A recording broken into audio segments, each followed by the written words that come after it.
Hey. Yes, sir. I'm saying hey because this is going to be very interesting.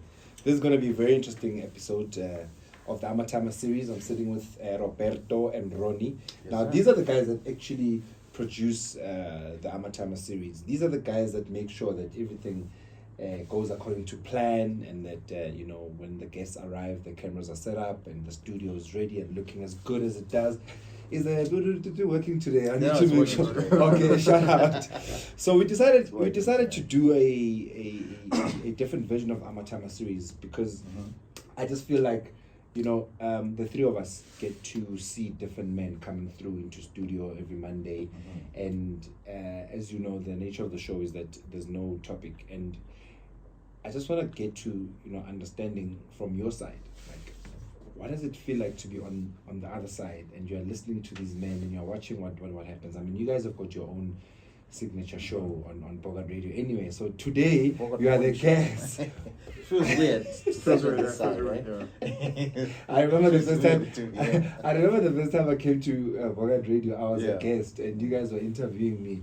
Look how the tables are turned.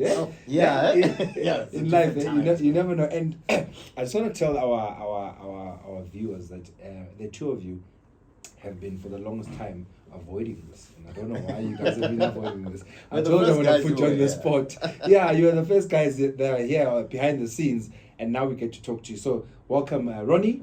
Yes, sir. Welcome, Roberto. Thank you, sir. Yes, sir. So just for those who don't know, I'm sure a lot of the people know who you guys are, but just introduce yourselves. Yeah, I'm cool, man. I'm gonna start, man. Well, you already know Ronny J. Driz, extraordinary DJ. Every morning on Bogart, man. Bogart Radio. Shout out. Yeah, it feels funny saying it. It's like you're selling yourself, right? Yeah, now it's like this feels like my show. But yeah, man, I do run the radio. I'm the director of Bogart Radio as well. And I do a couple of other things, man. I'm a DJ, a voiceover artist. I'm a lot. Nice. Shout out to you, bro, for being so multi-talented. I try. Roberto! Yes, sir. Yes, sir. Yeah, also very similar to Ronny. A lot of talent flows through the blood. At the moment, of course, like creative director for Bogart, man. Assistant manager of the radio station too. Alongside with that, I've tried my hand in entrepreneuring and a big sports fanatic. So everything sports, any question, anything sports, please come to me. What kind of sports? What kind of sports? Everything except for golf. I know it's going to hurt you. I was about to put you on the spot and say what's the longest drive. But I do know what a birdie is, though. Man, that's easy. That's easy. Now. So welcome, gents. I think it's refreshing for me. Before we go, yeah, I think you need to invite us to the golf. You need to you gotta go for lessons play first. golf in my Lessons. Yeah, I know it's okay. I think I know how to play. I watched it on YouTube. It's not that I watch easy. tutorials. No. You're confusing golf with tennis. Okay. It's not the same. It's not the same. So for me, it's quite exciting to have a chat with you guys. The two guys who are the front runners in terms of running Bogart Radio. You guys are running a successful online radio station, and shout out to you for that. Actually, thank you, sir. Thank you. I was checking out the numbers, and it's doing quite well. And you guys are the reason why I actually have a collaboration with Bogart Radio and the AMATYMA series, and you guys, have been so supportive through this journey of us, putting the show together. It's not an easy show to put together, as you would imagine. There's no script. We don't know what's going to happen. We don't even know if the guys are going to pitch. There's one guest that dropped us because of whatever personal reasons they had. So we got to roll with the punches at times and understand that we have to be flexible with the show. But let's just get into it. The AMATYMA series, as you guys know, is really about these conversations with men who are single, married, divorced, and widowed. Whether you've got a child or not doesn't really matter. Do you guys have kids, by the way? I had a boy. He passed on. Oh, just 3 months. Sure. And my condolences, man. Oh, it's okay. So he was 3 months old when he passed away. Yeah. Sure. Do you want to talk about it, or you? No. Yeah. I mean, I'm free, man. Yeah. I've watched a couple of men. Like, I actually wanted to touch, like you said, there's a lot of men that we watch come through here. Yeah. And I want to be honest. I didn't think there would be so many stories. Sure. Different ones. Yeah. And different experiences, different characters, different things that there's a lot of things that affect men out there. Sure. And watching the men come here and express those things here, it actually changed my mindset about what is going on out there and the movement we're actually doing here. Yeah. When I started when I saw you're saying you started the AMATYMA series, and I was like, no, probably it's gonna be like the same old thing. Same like all the other. But I've watched over 10 episodes, and over like a lot. In each and everything, it's a unique situation or story. Yeah. And that's amazing. That's what it's about, though. Yeah, it's amazing. I don't want to lie. And when I said to you guys, I want to have an unscripted show, I'm sure you were like, it's crazy. How can you run a show without a topic? Yeah, imagine Yeah, whole 30 minutes, whole hour of just Not knowing not knowing what you want to talk about. But that's the hook. Exactly. Yes, and That's I the didn't hook. know because it's unscripted. Because that's what brings out all the stories. True. All the different experiences. So I think to add on to that, even when you're inviting some of the guests to come onto your show, you know, I always have this thought in the back of my head, thinking, should I tell this person what they're coming in for, or should I tell? How do I prepare them for the show? Because I mean, you don't know. I can't tell you prepare for these kind of questions because you don't know what kind of questions. I don't even know myself Yeah. until the guy's sitting across, and I think you guys have noticed that when the guests come here, I try and avoid them. Because I don't want to start conversating with them off camera. Because by the time you get on camera, you've said everything. The juice is gone. And you, Roberto, do you have any kids? No. I'd like to say, fortunately, not yet. Why is it fortunately? You're making some of us feel bad. For No. kids. You guys are experienced campaigners. I think we're most on Experienced campaigners. Did you hear that? Shout out to the experienced campaigners. You know, on my Yo, side, it's been I tend to look at it as a progress. I grew up in a non-nuclear family. Sure. So in that environment, I've learned various lessons from those with and without kids. And the one lesson I've taken away from it is to always plan for such things. Absolutely. A child is not a piece of cake in its literal form. You know, it has to go through planning. The planning is not from 1 to 5 years old. It's from 1 to 21 years old. Absolutely. So within that, I've sat down. I've considered the process.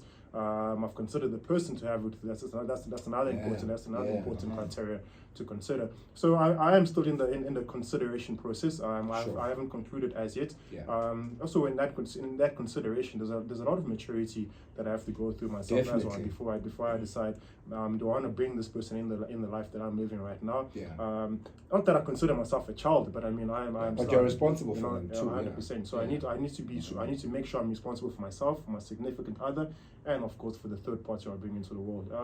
At the moment, I'm practicing with the cat. I've got a cat, so so far. This guy's practicing to be a father with a cat. Hey, shout out to you for that. But what you're saying, Roberto, is very important. I don't know if you guys remember the episode we had with DJ Savvy, and he spoke about how they prepared for the coming of his son, how they actually planned it. And a lot of people, we don't do that. Sometimes it's just a mistake. Sometimes it's just one of those things that, okay, we're here now. We might as well. But no one has actually come through, besides DJ Savvy, and spoken about how they've actually consciously planned to say, I'm ready now. Now is the time. So shout out to you for that, bro. So, Ronnie, I just want to come back to what you said earlier on, man. I want to talk about the process of loss.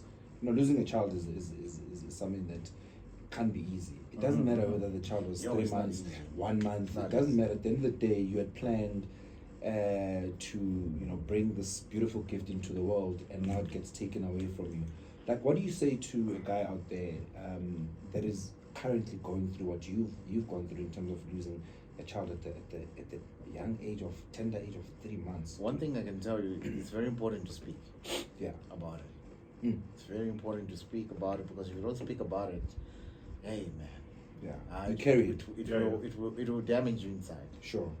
And I'm very grateful that I had people around me that explained this thing to me and say, look, this is happening. I personally didn't want to speak about it. Sure. And because of that, I learned that no, you need to speak about it, because it will affect you in ways that you don't. Because you start overreacting to situations. You even start to react to things that you don't know that this is the cause of that. Oh, I see.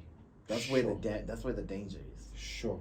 Because I was fortunate enough that I also had my father, I had my brothers, especially Rob was there as well. Right.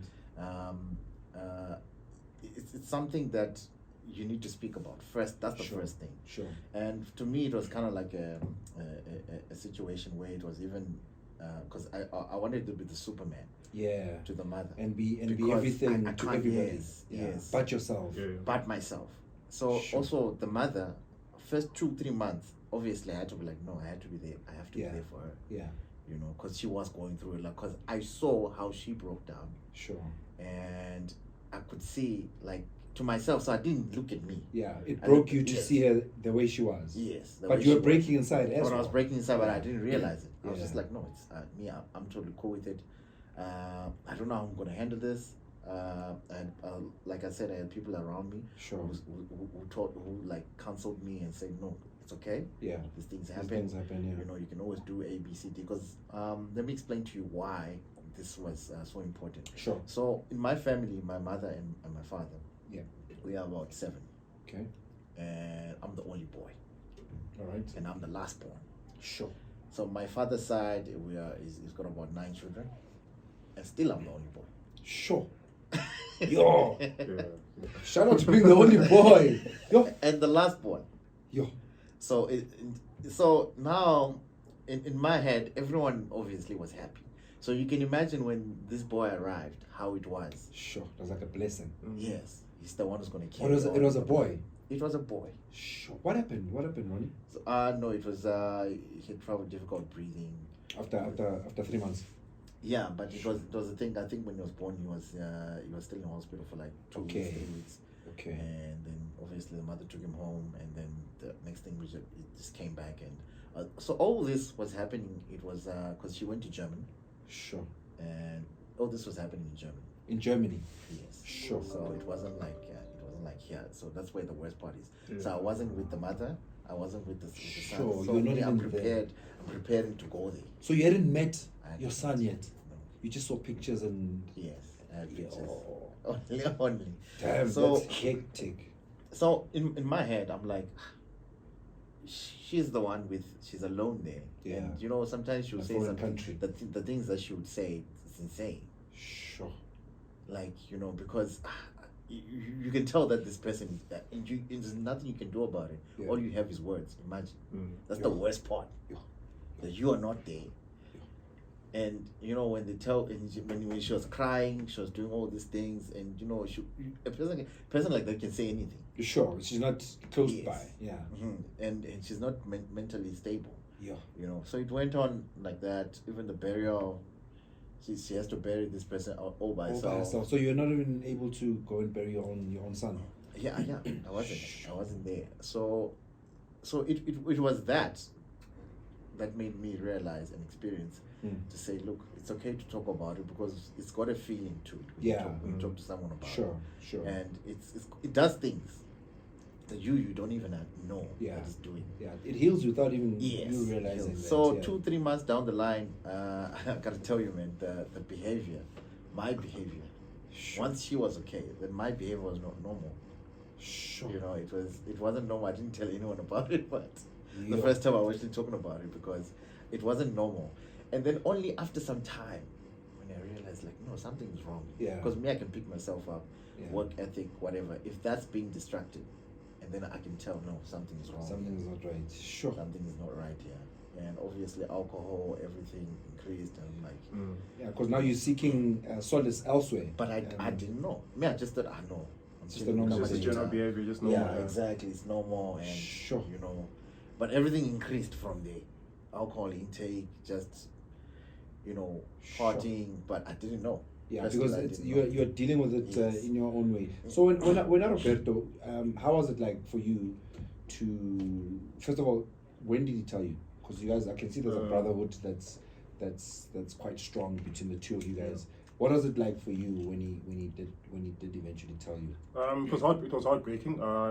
Most so because I've also suffered loss before. Obviously, not loss at such a tender age of his child, but I've lost someone close to me. You know, so being there, I figured that was probably the most important thing I could do. Sure. My words would only work as a guide, as almost like a blanket of protection, comfort you know, zone, like a comfort zone. So that's literally all I could offer, because I mean, knowing the fact that okay, you're already miles and miles away from your own child, you can't do anything about it. That must be more painful. That you're must not- be more painful. Yeah. Yeah. You're not in a position to There's react. nothing you can do. You can do nothing at all. All you can. So I mean, he was living on words to his significant other, and the rest of us had to ensure that whatever he's selling significant others, he backing gets up it here from us. So so obviously I think during the whole process, in fact, during the whole hospital process, the labor process, he kept letting me know every morning we would come to work together on the drive to work. He let me know, here's what's going on. My baby's about to be born, and the day the baby's born, he came with a lot of excitement. I was happy for him. So you were part of his journey 100%. of expectation, Yeah. and you were part of his journey of disappointment. Yeah. So eventually, when he came to me the one day and he just broke out, it's like, listen, it didn't happen the way we had thought. Yeah. So me being through the whole process, I felt, hey, this is actually, it's our loss. It's not just because you're part of it now. Yeah, that's what brotherhood is about. And but I it wanted to did take take time to what? for you to heal. Yeah, it took For you. Yeah, for me, Yeah. it took time. It took more than I thought. Sure. And it's evident because we're together every morning. We host Yeah, the and morning show every you morning. know his personality. 100%. So obviously- energy levels, conversations, Sure. would speak. Normally we would have 10-minute links. Yeah. And out of nowhere our links became 5 minutes. 'Cause And he was we just spent not most of the time there. playing music. Because I realized, listen, I mean, he's going through a tough time. The worst thing we can do is to put him in this position where Sure. he's forced to be happy, when Yeah. deep down he's not happy. So Sure. thankfully he took some time off. Took some time off to reflect. That's good. Went home, spoke to the family. I think speaking to his dad or being with his dad, Yeah. somebody that he was quite close to his heart. Also helped a lot in changing his mentality, in changing how he thought, how he saw the situation. Sure. Yeah, it's loss is the. Dude, there is no recipe for loss. There isn't. There's a recipe for birth because there's excitement, Yes, excitement, but there's no recipe for death. And I want to find out from you guys, are both your dads still alive? Maybe start with you, Roberto. Unfortunately, once again, another fortunate situation, but also unfortunately, Yeah. I never had the opportunity to meet my dad. At all? If I did, it was probably at a very, very young age, between 1 and 3 years old, and there I don't remember Can't anything. remember, Yeah, I can't of remember course. anything. So it was unfortunate that I didn't get to meet him because I personally feel I would have been different, but on a more fortunate side, I'm happy that for who I've turned out Sure. with all the fathers I've had around me because Sure. they've shaped me to be the character I am. If I had known him, who knows, I may have not been the same person I am today. Sure. So it's a fortunate and unfortunate situation. But having seen how other kids grow up in a nuclear family, it almost gives you that need, that want to say, I wish I had that. I wish my dad could come and watch me play soccer. 100%. That's exactly where I'm leading to, because this past weekend I was at my friend took his son to go play under 9 football, and we're just speaking of how important family support is at that age for any child that's following any passion or any talent. How important it is, because that pretty much sets up the precedent for who you become at an older age. And not having that growing up, I realized, had I had a dad or had somebody understand, things could have been different. Things would have been different. I would have been a professional footballer for all I know, because I would have known the support structure. But then again, it's I think it's fair to say it's probably God's way. Yeah, it's bittersweet. 100%. Because look at you now, running Bogart Radio. Shout out to you guys. Yeah, we wouldn't have AMATYMA series, maybe. You never know. There's always a silver lining in everything that we do. And then when Ronnie, your dad is still alive? Yeah, he's still alive. Yeah. Man. He's a pastor, by the way. Oh. Yeah, Shout out. Now you know why Pastor. I'm not the way. Yeah. So the pastor kids, the ones that go there. No, they're always off stick like with this. stick with pastor kids. Now you know why it's like a. But it's different though. It's different Right. though. Yeah. Right. Yeah. No, he's definitely there. He's in Polokwane. Okay. In Moria, for those who know Moria. Sure. So he's a pastor at ZCC? Yes. Okay, no. Shout out to your dad. Do you think fatherhood is something that every child needs, especially in the early years of their childhood? 100%. Definitely. 100%. I've come across, TT, a very important concept or aspect of my life is I tend to experience things through other people's lives. A good portion of the experiences I've gained in my life has never been things I've gone through myself. Firsthand, No, yeah. 100%. So when we speak about the importance of father figures in one's life, I've come across people that don't have a father in their lives, and some people that have a father where he's physically present but not emotionally present. Sure, he's just financially there. Sometimes not even financially there. Sure, They're just a father figure. They're just somebody there that says, "Oh, this is my father." They're just a seed. 100%, just a seed. And you start seeing the behavior patterns of these kids, and you realize, you're actually behaving like this because there's no dad here. You're behaving like this because there's no discipline here. And you realize it from the back end, and you sit and you think, wow. I don't want my kids to go through Sure, this at any point. sure. They have to be emotionally, financially, physically available. must be for there them. all You have round. to be there all around. Sure. And I also want to add on to what Roberto is also saying. Yeah.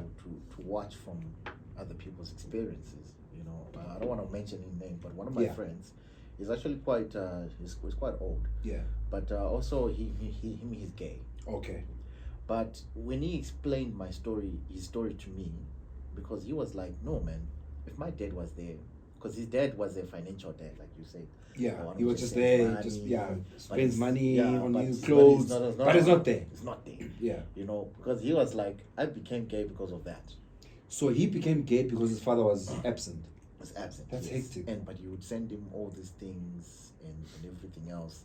Because even him, he told me that if it was come back to another life, my dad was there, I wouldn't be gay.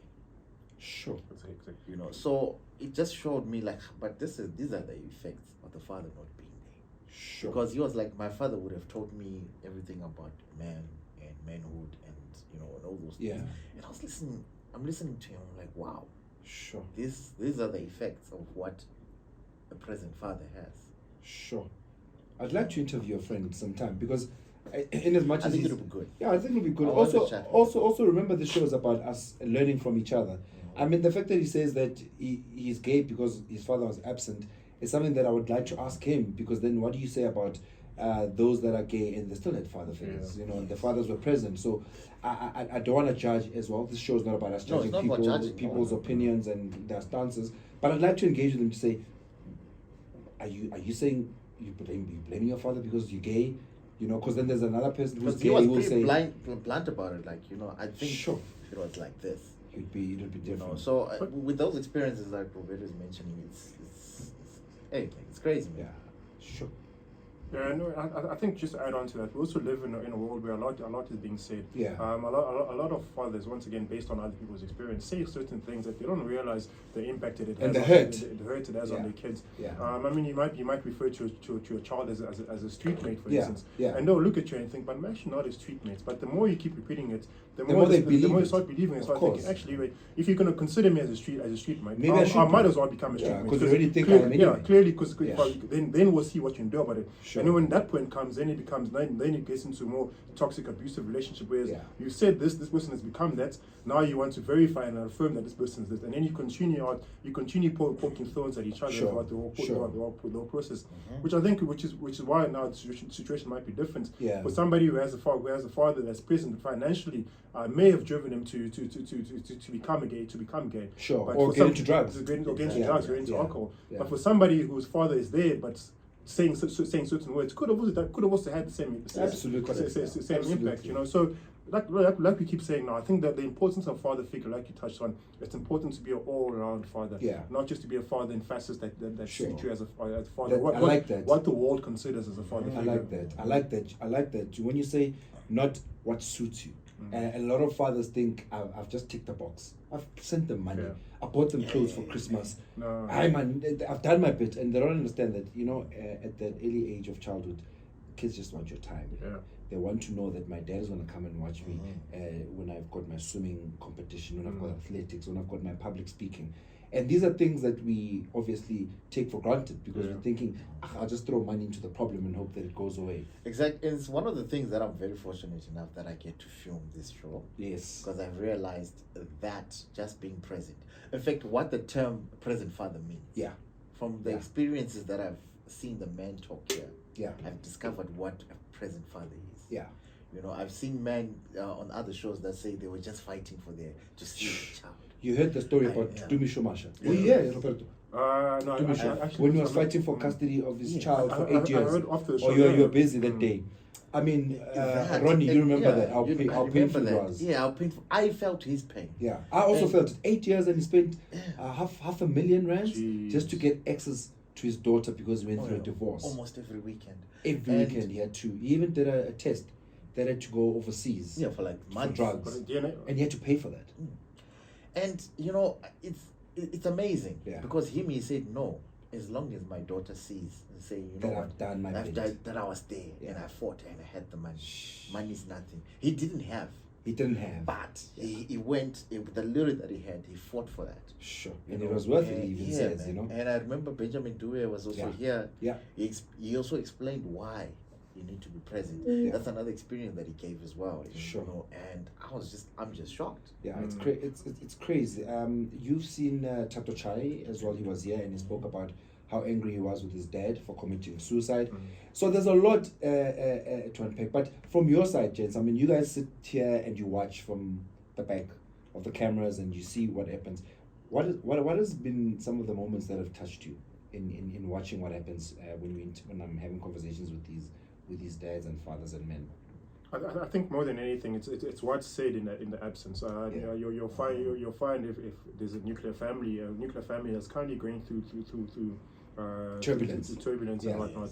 In the absence of a parent, the other parent is obviously bad mouthing the other parent. So when the child looks at the father, looks at the mom, they'll sit down and think, are you really who they say you are? Sure. You know, and that's what I had gotten from most of the conversation of the gentlemen that were here. Yeah. Is a lot of the issues was not the issues that they had created themselves as parents, or the lack of being a parent. It was what was said behind each other's back, or your dad doesn't deserve to have you, your dad doesn't love you, Sure. or your mom doesn't care about you. Those kind of things leading to Misha's situation. It didn't come up because Timisha was absent. No. It came up because of what was being said behind Timisha's back. Because two people decided to part ways, and now the child is affected by 100%, their part. yeah. So now the child is caught in between a tug of war, which anyone can win if you say the right words. Of course, you know, of it's course. a child. You put a That's lollipop on the child's lap. The You've child got them. you've got them. Yeah. So you know that's what for me that's what it boiled down to is as human beings we tend to say things. Pretending as if we are in the impact. Yeah. We all live in a glass house. On this earth, 8 billion of us. Every single person lives in a glass house. Glass house. Glass house. If you're gonna throw a stone, make sure somebody at least at true. some point in I your like life, a stone is gonna come back thrown at you, like and it's gonna that. affect you a lot worse than what you threw. Sure, I like that. That's powerful. And then what has been some of the moments? I mean, we've seen a lot of moments here. No, it's a lot of moments. The one I mentioned previously, Yeah. I got to learn what a present father is. Yeah. And I just got to learn that, you know what, being a man is a serious sport. Hey man, It is. extreme sports. People say is. that not only because, you know, NDODA, Yeah. or all those things, it's beyond It's beyond that. Because the stories that I've heard here from beginning we shot this show Yeah. to now, I've just discovered, you know, it's just good. It's to a lot. talk. It's just good to It's talk. a lot, eh? And to come and talk and experience, share your experience. Yeah. And I believe, like, you know, when we come on to this platform, because I personally, I don't know, with my dad. Yeah. My dad is like I said, it was a very Christian home. Yeah. And I can't say he was there or he wasn't there, because Sure. because he had another family. Okay. And I was living in a different country with my mother. My mother's Right. Zimbabwean, and my father used to live in South Africa. Okay. So okay. I would travel. My mother would be like, no, go see your dad. Sure. And just like, you Yeah. just leave them and go to. Yeah, I'll just South go. Africa. Yeah, get on the bus in there, because you know it's like close. Yeah. And I discovered why she was doing that Right. after she had passed on, and I was growing up, because she knew it was very important for me to see him And have a just be- relationship with him. I didn't understand why. Yeah. You just thought she's just posting you away. Yeah, it's like go, But go, she's, No, yeah. she's trying to establish a relationship And I've between you only and your dad. discovered, like later years in my life, like, no, it was very important to meet this guy. Yeah. I would come there, my dad would be like, yeah, you'll be very happy to see me. Yeah. And I don't know, maybe I was the only boy, I don't know. Yeah. That's why. But you'll be very happy to see me, very accommodative. Like, you know, there was no difference with home. I would just say, this is home. And your other siblings stayed with him in South Africa? Yes. Okay. So I had other siblings there, and I had other siblings there. Sure. So it was a very strange one, because my dad would also be there that side. Because you can't spend 2 months there. Right. And then obviously I never understood, because they would say he's going to church. When I was growing up. Yeah. So I never understood it. And you So- could never question, I mean, back then, we couldn't No, question our yeah, parents. no, eh? definitely. Otherwise, you'll get a club. Oh, yeah. Yeah? Did your dad ever clap you? No, we'll get a hiding, obviously. Obviously, man. I was also naughty, so. Oh, you're a naughty child. So, but I was little, like, I remember, like, I know, I was like. You were just being a boy. Way back, these things of saying, don't go play outside, yeah. Go play outside. You just want to test. What would you do? What's going to happen? So, no, the same thing, we're like, don't play outside, go, when I come back, it's around 5, we'll find you outside, you're going to get a hiding, you know how type it thing. was. So you had to, do those. But the fact that he was there was a certain control. Yeah. Which was there. There were certain things that I would not do. Yeah, there was authority. Yes, there was authority. Yeah. And without him being there, I won't lie. Sure. Things would have turned out differently. Gone out of hand. Sure. A mother can be there. Yeah, but when the dad is there, The mother's there to nurture you. The dad is there to discipline. My mother would discipline me when I was a kid. I like that. But when I was growing up, I could see like, no, here, my dad's voice, I would always have it in my head. Yeah, that guy. Yeah, he can just come from nowhere. Just come from nowhere. Yo. So that thing of me going to see him, I think I was a teenager now. That's when I used to most, because I could travel by myself. Right. And I could and my mother would send me there. Yeah. And I understood why over the years the bond that I have with him. Even right now, I can just call or talk to him, and he still calls me almost every daily basis. I'm sure you're Roberto. He's called me several times. I'm like, no, it's my dad. No, we're going to do this. Or maybe you call and shout at me because maybe I didn't pay my car license. I've got cars by his house or something like that. But the fact that he's still saying, hey, Chief, you are disturbing me here. You're disturbing my peace. It's just amazing. Sure. Gents, I can't believe, I think we're out of time. Even here in Joburg, we're definitely out of time. But I just want to say, even if I'm in Joburg, sometimes I ask me, what are you doing there? You don't have, because it's not like you got money all the time. You want to pay some things. I'm like, why aren't you paying for this? Or something like that. Sure. It's crazy. Yo, gents, I knew this was going to be interesting. I told you I wanted to talk to you guys. I mean, there's still so much more, to talk about, but I think as time we'll have you guys back, and I want to bring you guys back as individuals again so that we can get to know you more. It's always nice to talk to people who are also behind the scenes, so that people understand that there's human beings. It's not just cameras. There are people behind that camera. Sometimes you'll find that when we shoot the show, there's movement happening, but that's because the people behind there want us to make sure that the show looks good, the mics are solid, but also that the conversations are flowing. And I've seen you guys come through and fix here, fix there, but just want to appreciate you guys as brothers, and I'm inspired by your brotherhood. I see how you guys connect at that level, but I also just enjoy working with you guys, and I think we all come from different backgrounds, and to bring 3 guys together into one space, 3 personalities, 3 strong personalities, it's not easy. We've had our tips in the groups and whatnot, but I think the most important thing is that we all want the best for our show. We're building this thing together, and it's going to grow to become the biggest podcast in Africa. You know why? Because we're dealing with issues that affect us men. For sure. And we need to, because in the conversations we've had, we've spoken about how a lot of corporates only focus on women and the girl child, which is great, but we need to push the narrative of the man, the bogat man, the AMATYMA, that guy who's out there, who's looking up to us for inspiration. Any parting shots before I let you guys go? I'll start with you, Roberto.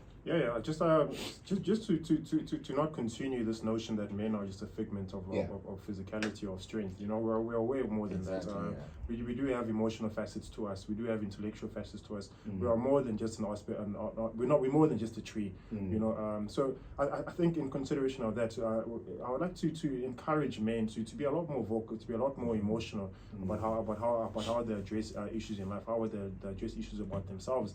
Moving forward, because we only have one life to live. As cliche as it might sound, we only have one life to live, and the better you live that life, the longer you get to live. Yes, and just to add on to Rob as well, it is very important, especially for men, to understand this, what he just said.